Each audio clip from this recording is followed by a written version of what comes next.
Hai nakama, Mimin akan ajak kalian untuk membahas 4 misteri anime One Piece yang diungkap oleh Oda setelah memasuki final saga. Mengejutkan para fans? Eiichiro Oda sudah mulai mengungkap beberapa misteri dalam anime One Piece setelah memasuki final saga yang sudah mulai mendekati akhir cerita. Eiichiro Oda akan menunjukkan dalam anime ataupun manga One Piece untuk beberapa hal yang dianggap sebagai sebuah misteri oleh para fans, di mana beberapa fakta baru tersebut akan mulai terungkap setelah pertarungan di Pulau Onigashima berakhir. Dari banyaknya misteri One Piece yang belum diungkap oleh Eiichiro Oda, ada 4 diantaranya yang sudah terungkap dan membuat para fans terkejut. Berikut 4 misteri dalam cerita One Piece yang telah diungkapkan Eiichiro Oda setelah cerita mulai memasuki final saga. Yang pertama, kekuatan Shanks dan Garp. Bahkan setelah lebih dari 20 tahun manga dan anime One Piece berlangsung, Eiichiro Oda nggak benar-benar menunjukkan kekuatan dari para karakter kuat diantaranya seperti Shanks atau Garp. Namun pada akhirnya setelah mulai menginjak manga One Piece chapter 1054, Eiichiro Oda pun menunjukkan kekuatan dari 2 karakter tersebut, di mana mereka adalah para pengguna haki tingkat advance. Kekuatan Shanks diperlihatkan bisa melumpuhkan seorang admiral, di mana dia menggunakan Haoshoku Haki.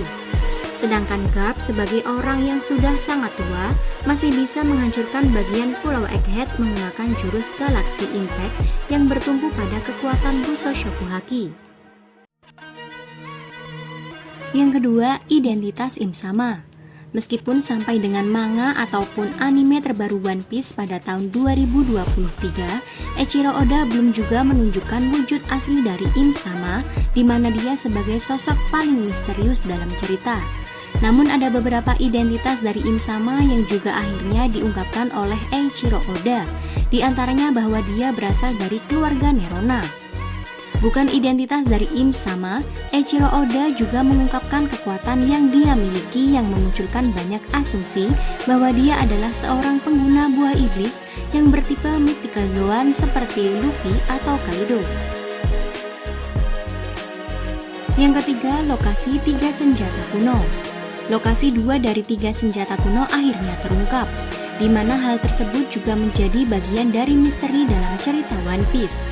Lokasi dari senjata kuno Poseidon dan Pluton akhirnya terungkap, di mana Poseidon adalah seorang putri duyung yang tinggal di Pulau Manusia Ikan, sedangkan senjata kuno Pluton berada di Pulau Wano. Namun cara untuk mengeluarkan Pluton adalah dengan membuka gerbang Wano. Sedangkan senjata kuno lainnya yaitu Uranus, Eiichiro Oda hanya memberikan beberapa petunjuk untuk lokasinya, yaitu di antara 3 pulau berikut, yaitu Hachinosu, Elbaf, atau Vira. Dan yang terakhir adalah sejarah klan D. Eiichiro Oda akhirnya mengungkapkan beberapa fakta terkait dengan klan D, diantaranya adalah terkait alasan klan D dibenci oleh pihak pemerintah dunia yang dikenal sangat berkuasa dalam anime One Piece. Dengan mengungkap sejarah dari klan D, Eiichiro Oda membahas tentang satu sosok yang dikenal dengan nama Ratu Lily, di mana dia melakukan sebuah kesalahan dan dianggap telah mengkhianati pihak pemerintah dunia. Itulah 4 misteri dalam cerita One Piece yang membuat beberapa fans terkejut, di mana masih ada banyak lagi misteri yang belum terungkap, bahkan ada beberapa misteri baru yang mulai bermunculan setelah terungkapnya beberapa fakta.